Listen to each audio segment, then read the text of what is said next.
Kabajamtoota daawwattoota Horni Miidiyaa kun qophii keenya gongommii guyyaa guyyaatiin karaa Horni Miidiyaa isiniif dhiyaatudha. Qophii gongommii keenya irratti Oromoon ofiisaatti maal gongoma, walitti maal gongoma, guyyaa har'aa immoo akka biyyaatti maaltu gongomamaa oole kan jedhu qabadhee isiniif dhiyaadhee jira. Qophii kana qopheessuun hanga xumuraatti si waliin kan turu Allalisaa Dhaabaati. Isinis daawwattoonni Horni Miidiyaa hanga xumura qophii kootti na waliin turaan immoo affeerraa kooti. Egaa qophii gongommii yookaan taatee guyyaa guyyaatti Oromiyaa fi akkasumas godinaalee Oromiyaa bakkeewwan garaagaraatti ta'u qabadhee isiniif dhiyaadha. Sinis media kana like subscribe gochuu hin dagatina. Egaa qabxii koo tokkoffaa yookaan gongommii koo tokkoffaa keessatti keessumaa gidduu kana social media irratti akkasumas guyyaa irraa social media irra kan deemaa jiru qabadhee isiniif dhiyaadheen jira.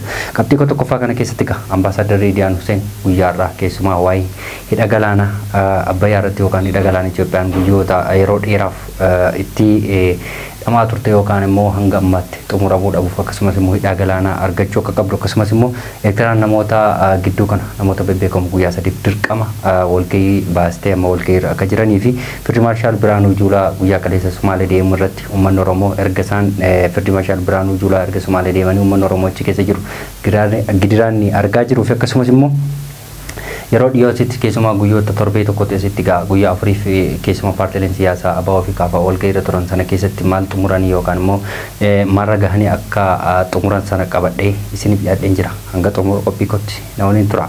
Egaa qabxii koo tokkoffaa yookaan immoo Rediyaan Hussein guyyaa irraa ibsa baasan keessatti keessumaa waa'ee hidha galaanaa yookaan immoo hidha Abbayyaa ulaa galaanaa akka argachuu qabdu Itoophiyaan irra deddeebiin dubbatanii jiru jechuudha guyyaa har'aa jechuudha ibsa isaanii irratti. Kanaaf keessumaatii waa'ee hidha galaanaa irratti yeroo hanga waggoota dheeraaf yookaan waggaa dheeraaf amma hidhi galaanaa kun hin xumuramne yookaan immoo moonaatti hojii hin jalqabne jechuudha. Kana egaa yeroo jalqabaa biiliyoona 80 waa'ee hidha galaanaa barbaachisa yookaan immoo ittiin xumuramadhanii gama muummee ministeera Itoophiyaatiin dubbatamee turuun isaanii yaadatama jechuudha. Garuu egaa yeroo dhiyootti asitti immoo hammayyuu biiliyoona 80 akka barbaadu hidhi galaanaa kun jechuudha kan inni birreemmanni barbaadu yookaan maallaqa jechuudha. Kanaaf gammaatti hin xumuramne yookaan immoo persentii 97 akka jiru wagguma waggaatiin dubbatamaati jira jechuudha. Kanaaf hidha galaanaa kan irratti keessumaa biyyoonni garaagaraa Gibxii dabalatee akkasumas Eertiraan fi biyyoonni sadii Sumaalee dabalatee Itoophiyaa irratti ka'anii turuun ni yaadatama keessumaa waa'ee ulaa galaanaa kan irratti jechuudha. Amma ulaan galaanaa kun ammayyuu mormii guddaa argatee fi Itoophiyaan ulaa galaanaa argachuu qabdii fi hin qabdu irratti kan jiru kun ammayyuu furmaata hin arganne yookaan immoo ammayyuu murtee hin arganne keessumaa Itoophiyaan hidha galaanaa akka argattuuf hin arganne jechuudha. Kanaaf guyyaa har'aa Rediyaan Hussein ambaasaaddarri kun yookaan immoo Itoophiyaan waa'ee hidha galaanaa Abbayyaa kana irratti Rediyaan Hussein aarsaa guddaa yookaan immoo gahee guddaa taphataniiru jechuudha. Kanaaf guyyaa har'aa isaanis Itoophiyaan ulaa galaanaa dirqama argachuu qabdi kan jedhu dubbatanii jiru jechuudha.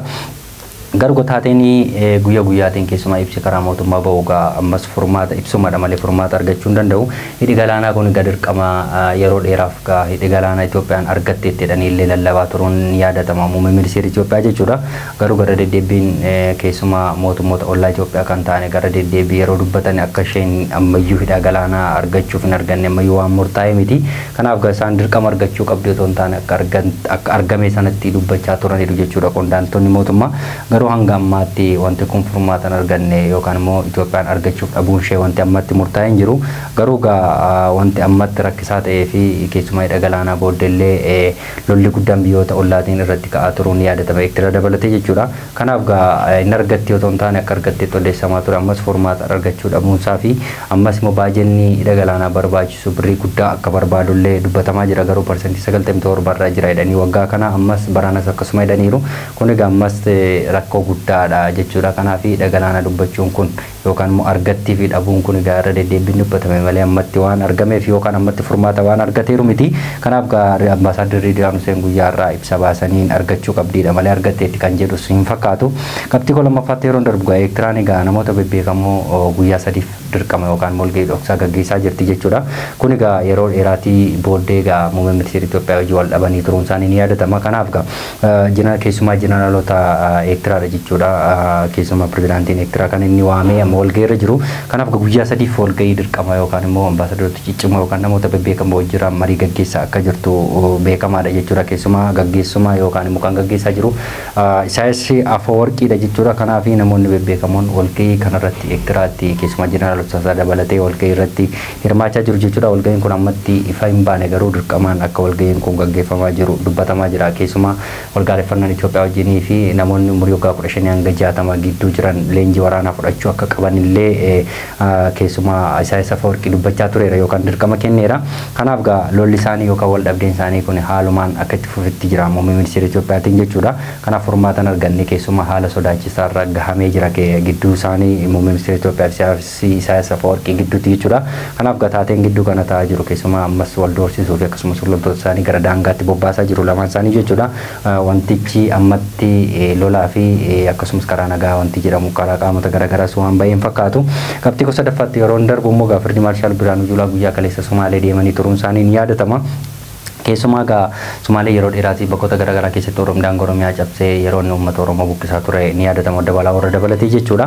Kanaaf gaa Fiild Maarshaal Biraanuu Juulaa uummata keessumaa warreen uummanni Oromoo Somaalee laandii keessa jira rakkoo hamaaf saaxilamaa turuun isaanii ni yaadatama jechuudha. Keessumaa hanga peestaalii mataatti maranii mana hidhaatti dargaggoota guraniif uummata Oromoo achi keessa jira rakkisaa turuun ni yaadatama jechuudha. Keessumaa sababii namoonni lama nam sadii balleessanii yookaan immoo Alshabaab gidduu keessatti argamaniif uummanni Oromoo naannoo majaa ol gara biyyaatti deebifamanii turuun ni yaadatama jechuudha. Kanaaf taateen kun keessumaa argamu Fiild Maarshaal Biraanuu Juulaa guyyaa kaleessa Somaalee yookaan immoo Somaalee dhaqanii mari'atanii booddee uummanni Oromoo doorsisaa fi akkasumas immoo akka biyyaatti akka biyya isaaniitti akka deebaniif gaa keessumaa warreen achi keessa jiranii fi mootummaan Somaalee dubbachaatti jira jechuudha.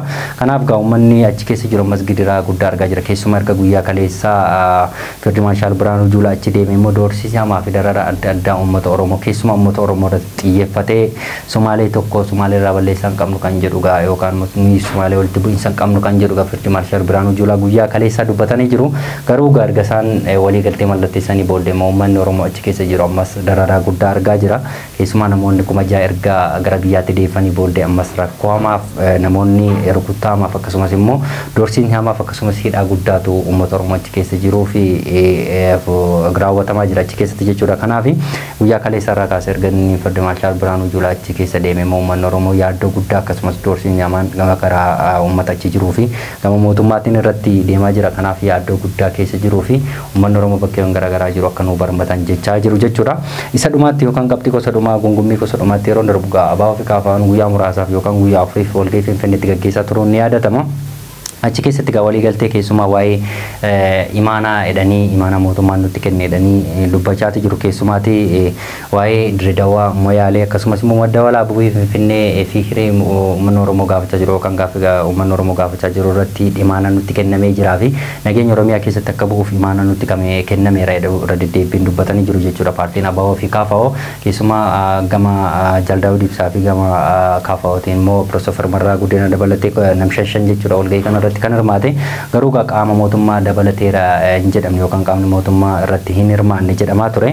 Garuu taateen yookaan immoo dhimmi isaanii keessumaa beeksisaan gadi baasanii fi kan irratti mari'atan yeroo dubbatan immoo wanta mootummaan harka keessaa qabu fakkaata paartii lamaan keessaa jechuudha. Kanaaf gaa yeroo dheeraa Dirreedawaa keessatti Dirreedawaan Somaalee jala galteetti jedhamee xiyyeeffatamee uummanni Oromoo irratti ka'aa turuun ni yaadatama. Innis gaa keessumaa Oromiyaa jala akka galuu fi Moyaaleenis Oromiyaa jala galuu fi madda walaabullee dabalatee fi Finfinnee dabalatee isarratti mootummaan imaanaa nutti kenneera kan jedhu ibsa isaanii keessatti bahee jiraa fi mootummaan ce'umsaallee akka hundeeffamu Oromiyaa keessatti mootummaan imaanaa nutti kenneera jedhanii ibsa baasanii jiru jechuudha. Garuu taateen kun wanti amma paartiilee lamaan gidduutti raawwatame yookaan immoo paartiilee lamaan irratti mari'atan kun dhuguma mootummaan harka keessaan qabu kan jedhu waan nama gaafachiisa. Kanaaf gaa dhimmi kun mootummaan harka keessaan qabu taanaan paartii kun lamaan yookaan ABO fi KFO'n wal dhabdee akka hin qabne beekamaadha. Wanta kana murteessuu danda'u Dirreedawaa Moyaalee akkasumas madda walaabuu Finfinnee fi Oromoon hiree fi akka murteeffatuu fi mootummaa ce'umsaa akka hundeeffamu hin eeyyama yookaan ABO fi KFO'n mari'atee gaggeessuu danda'a taanaan waggaa dheeraa kana akkamitti turuu danda'a. Kana murteessuu danda'u taanaan yeroo amma kanamaaf taa'aa turan kan jedhu kun wal nama gaafachiisa. Kanaaf Oromoon akka nagaa argatuu fi sochoosuu danda'u yookaan murteessuu danda'u taanaani akkamitti amma kanaa turan kan jedhu yookaan immoo umaatiin uummata Oromoo kun otoo namoonni kun jiranii yookaan immoo nagaan bu'uu danda'a taanaan amma kanaa ta'an turuu hin qaban ture yookaan walitti dhufanii mari'atanii nagaa buusullee qabu ture. Kanaaf wanti isaan jedhan keessumaa waa'ee mootummaa ce'umsaa akkasumas madda walaabuu Moyaalee fi Dirreedawaa dabalatee dhuguma Oromiyaa jala gashuu kan jedhu kun wal nama gaafachiisa. Keessumaa mootummaan ce'umsaa hundeeffamaa kan jedhu Oromiyaa keessatti kun taatee jalqabaa yookaan yeroo jalqabaa jalqabaaf Oromiyaa keessatti ta'a jedhamee yookaan odeeffamee kan gadi ba'edha. Kanaaf keessumaa kan isaan ibsa isaan baasan kana keessatti keessuma qaamni garaagaraa yookaan immoo qondaaltonnii fi namoonni siyaasa garaagaraa irratti qeeqa kaasaa jiru jechuudha. Waliigalteen akkuma jirtu ta'e keessumaa immoo ibsa isaan baasan kana irratti mootummaan hamma ammaatti wanta dubbateeru qabu yookaan yaada kenneeru qabu. Garuu immoo duubaan informationiin jiru wanti isaan akka keessaa harka qabanii fi mootummaan akka keessaa harka qabu dubbatamaati ture. Isaan garuu kana waaqatanii jiru keessumaa abaa'uuf kaafaa qofatu mari'atee dhoksaatiin jedhanii jiru. Garuu wanti kun dhuguma mootummaan harka keessaan qabu kan jedhu wal nama gaafachiisa. Maalumaaf Oromoon akka nagaa argatuu fi hawwii keenya isa guddaadha. Garuu gama waraana adda bilisummaa Oromootiin saasoo yookaan immoo akka isaan qalladaa jiranii fi akka isaanii siyaasa taphachaa jiran dubbachaati ture waraana adda bilisummaa Oromootiin jechuudha. Kanaaf amma waraana adda bilisummaa Oromoo bosona keessa jirutti Oromiyaa keessatti nagaan bu'a kan jedhu kun hunduma keenya iyyuu wal nama gaafachiisa. Kanaaf namoonni harka qullaa Finfinnee keessa ta'anii keessumaa hoogganaa ABO'dha yookaan immoo Jaldaa Ibsaa fi Piroofeesar Mararaa Guddinaa Finfinnee keessa karaa nagaa qabsaa turuun isaanii ni yaadatama hanga ammaatti. Kanaaf isaan kun akkamitti dhimaana fuudhanii bahanii Oromiyaa keessatti immoo nagaa buusuuf qophiidha jedhanii maaliif akka dubbatan kun wal namaan galu.